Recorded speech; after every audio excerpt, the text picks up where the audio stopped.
Aries, kamusta kayo? Hope you're all doing well and maraming salamat for visiting my channel, 1111 Pinoy Tarot. Tingnan natin ang romantic connection between you and your person. Let's see what is happening. Pwede nyong panoorin ang inyong Moon, Rising, and Venus placements. Maraming salamat sa iyo, Aries. Please subscribe, comment, share, and tap the bell. Let's see how your love life unfolds and what you can expect. Ano yung mga energies and messages for Aries, please, on love and romance. Love and romance for Aries. Baggage. Okay. Emotional baggage can weigh down relationships. Unpack it. Okay.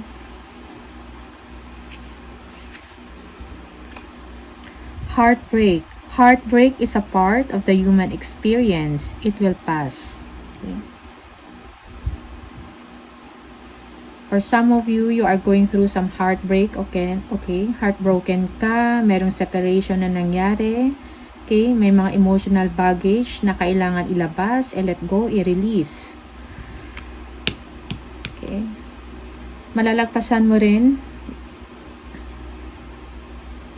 kung ano man to. Okay, yung disappointment or hurt nararamdaman ninyo, Aries. Okay, let go.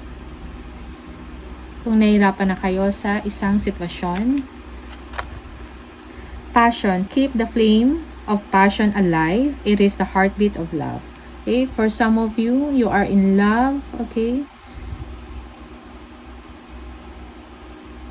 Keep the flame of passion alive. Attraction. You are attracting the right person at the right time into your love. Okay. Yeah. Yung iba sa inyo, you are attracting love. Someone new will enter into your life. Okay. You are a very attractive person right now.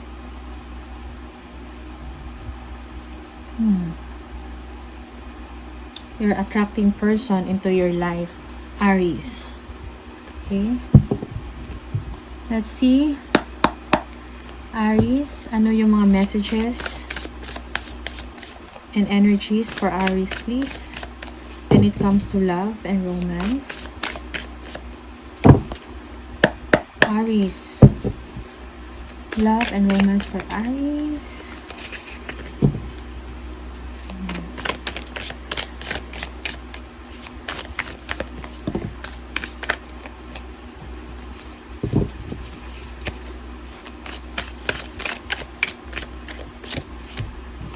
Okay.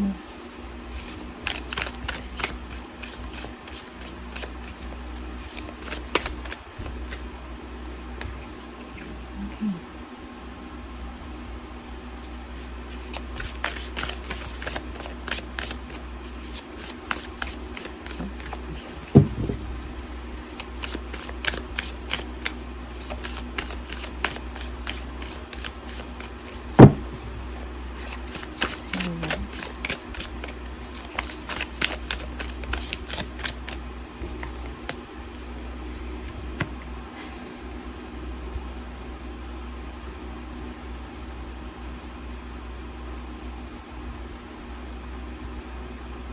For some, yung person ninyo is sa stress, sa kakaisip about you. Okay? They want freedom. Kung ano man ang sitwasyon nila ngayon, they want freedom. Like stress-free in the relationship. Okay? Nakafocus sila ngayon sa kanilang work or opportunity na dumadating sa kanila. For some, they want to offer you a commitment. Okay? Nag-worry, nag-iisip kung paano. Okay? Gusto niya magkaroon ng financial independence to offer you commitment. Okay? That is for some.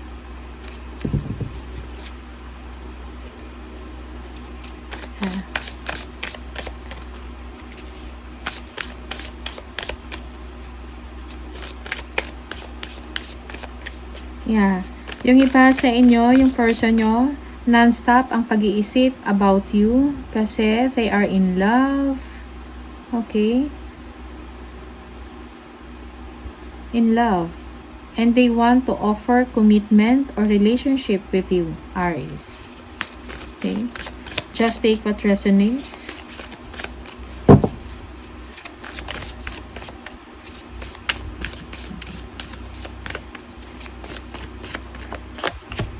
Okay.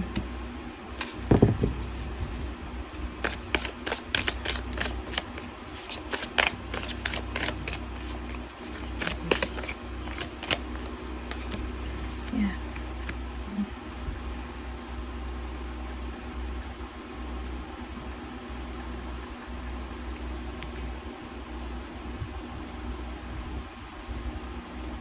Mm-hmm.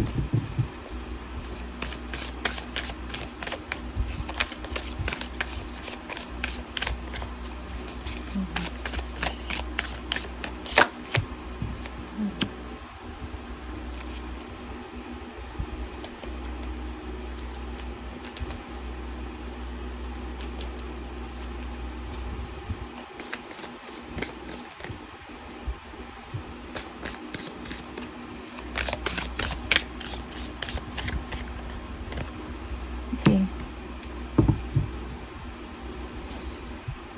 Yeah. For some of you, you are heartbroken, okay? You feel sad sa kung ano man ang nangyari, okay? Disappointed. You need to heal, okay? Heal yourself. Merong self-care, okay, Aries? Yeah. Your person is stressed. Nag-iisip din, naiisip ka niya, Aries, kung anong nangyari sa inyong sitwasyon. Your person wants freedom also. Maybe he or she wants to be secured first financially, okay? Meron siyang gustong i-reach, ambisyon or abutin, pangarap. And napapabayaan niya ang inyong relationship. Okay? Yeah. Merong bagong opportunity sa inyong person. Yeah. And your person is going for it. Okay.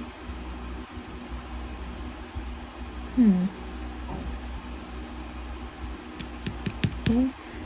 You are very disappointed and heartbroken. You need to heal. Okay.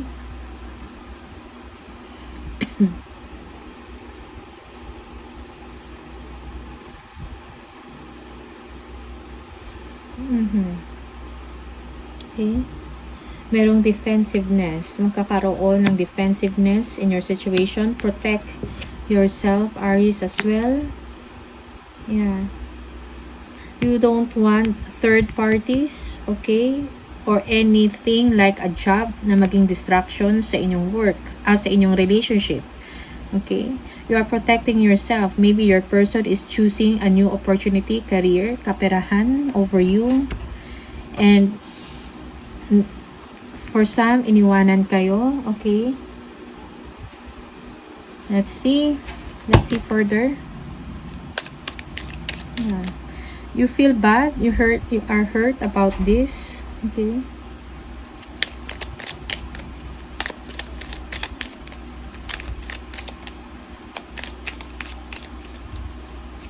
Parang hindi din madali sa person nyo ang sitwasyon ninyong dalawa. Kailangan niya rin gumawa ng komplikado na desisyon. Okay?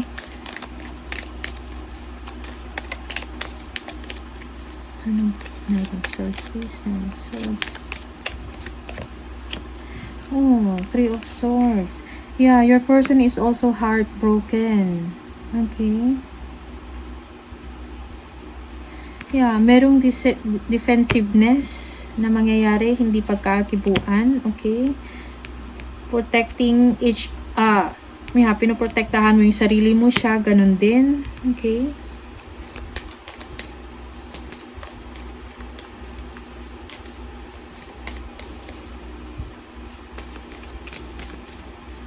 Yeah. Parang close off kayo sa isa't, magkakaroon ng parang close off. You are both healing. Kailangan ninyong mag-heal sa inyong sitwasyon. The Fool. Bakit the Fool? Yeah, 8 of Wands. So, flight, biyahe, okay? Yeah, your person is taking his or her chance for a job, a new contract maybe, okay? Merong contract sa kanya, kaya kailangan niyang umalis. Or may bagong opportunity, magandang opportunity para sa kanya. And he or she is taking a chance. Ace of Pentacles. Ace of Pentacles. 3 of Cups.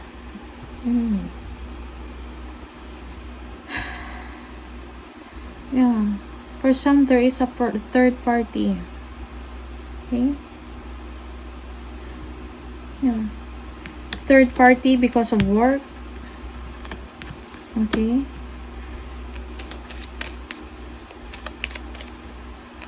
Or work or office relationship. Third party. And you feel bad about this. You are very disappointed. Okay? That is for some of you.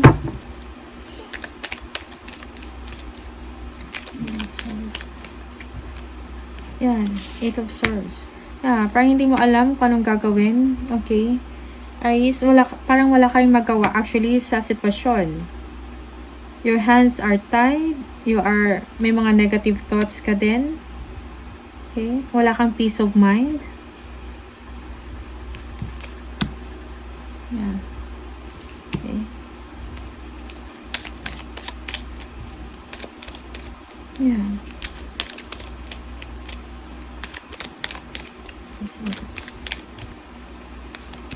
The High Priestess.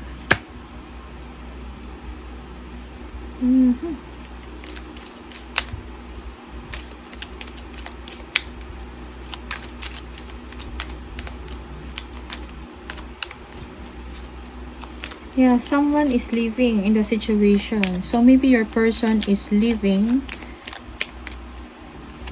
because of another person. Okay. Oops. Ay, ko.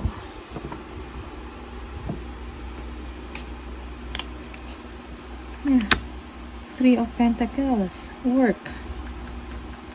Yeah. Someone, maybe kasama sa trabaho or something like this. Okay. That is the third party.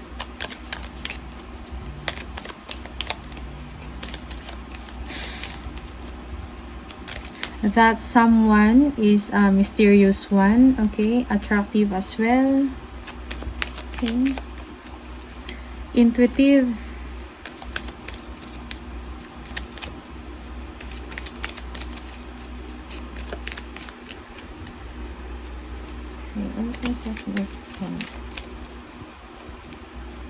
Strength. Okay. So, hindi kayo nagpapansinan. Okay. Close off kayo. Okay. Sa isa't isa. Okay.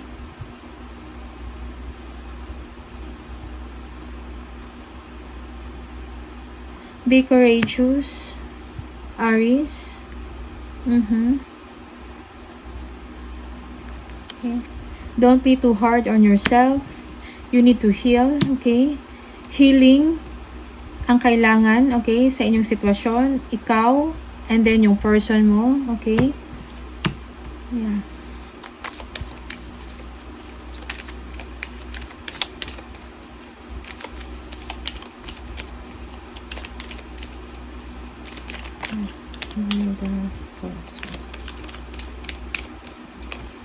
Four Swords. 2 of Pentacles. Yeah, you need to balance, okay? Balance mo yung pakiramdam mo, yung feelings mo.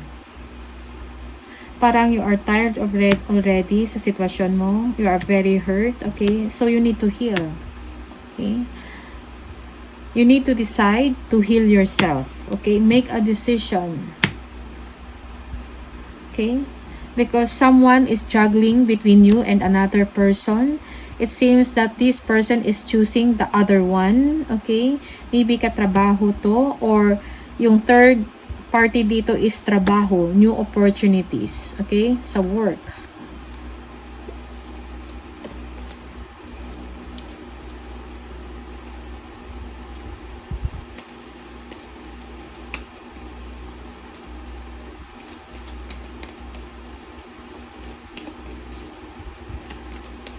Okay. Parang hindi ganun ka-stable. For some of you, hindi ganun ka-stable ang emosyon ng person mo. Okay? Yeah. May kailangan siyang i-work out sa sarili niya.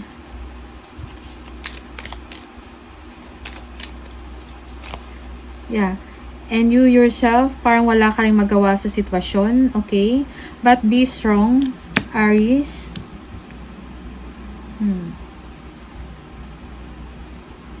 Okay.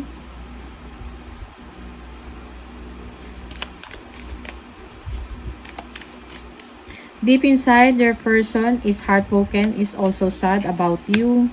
Naiisip ka niya, nalulungkot din siya sa sitwasyon. Okay? Merong third party in the situation on his part. Okay? Just take what resonates for you, Aries, and leave the rest. For some of you, this is the other way around. Ikaw yung may third party, okay?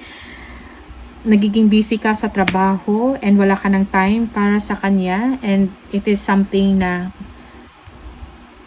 hindi satisfied yung person mo. Kasi hindi ganun ka-stable ang relationship. Walang commitment, okay? So, both of you are hurting in the situation and you need to heal. Okay? Self-care, Aries. So, protect yourself. Yeah. Both of you are closed off. You need to be brave. Okay?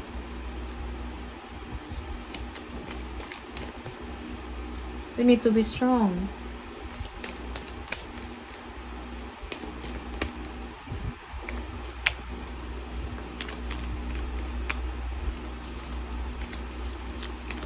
Yeah.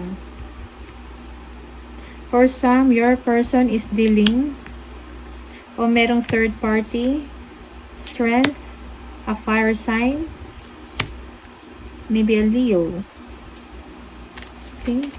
Someone with a magnetic personality. Okay.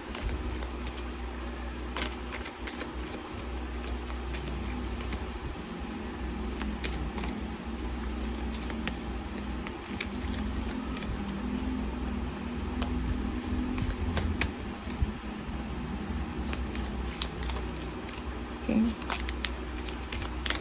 Yeah. So, yeah.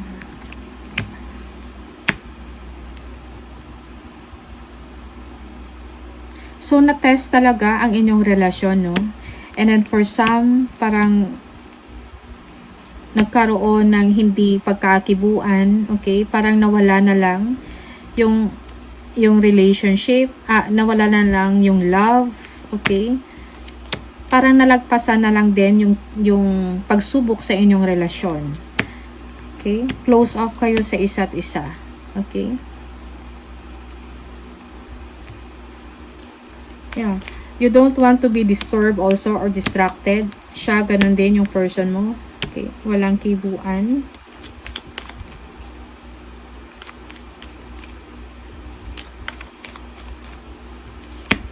Feelings passing the test of time.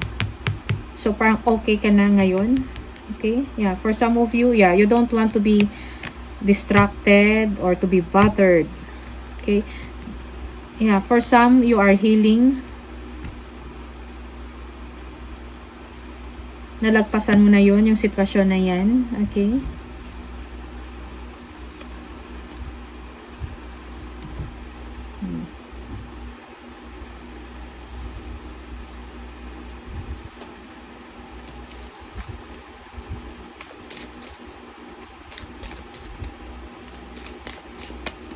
Okay. You're just taking things casual between the two of you. Okay, for some. Yes. So, parang hindi din madali yung pinagdaanan ninyo, Aries. Hindi ganun ka-stable yung relationship ninyo. Okay. Merong third party.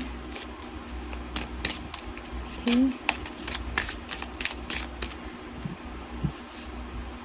Okay. For some, you are healing yourself by just being busy sa work. Okay? Tinutuon mo yung attention mo sa trabaho. You are covering yourself, your pains, your hurt by work. So, mga mga pains and hurts mo, kino-cover mo na lang, or you are healing through or by being busy. Aries. Okay?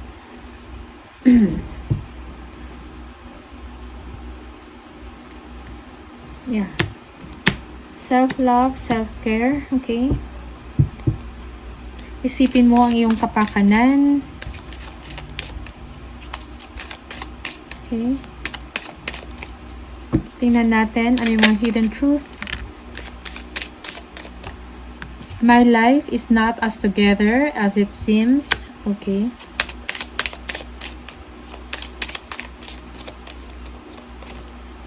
I feel you even though we are apart. Okay, meron ganyan na energy. Nafe-feel ka pa rin ng person mo, hindi ka niya makakalimutan. Okay. I regret lying to you. Merong pagsisisi, merong pagsisinungaling na nangyari. Yes. Okay. Last for Aries. I wish things could be different. Okay. So, Aries, yun lang yung mga messages para sa inyo. Maraming salamat and I'll see you on the next video. Bye!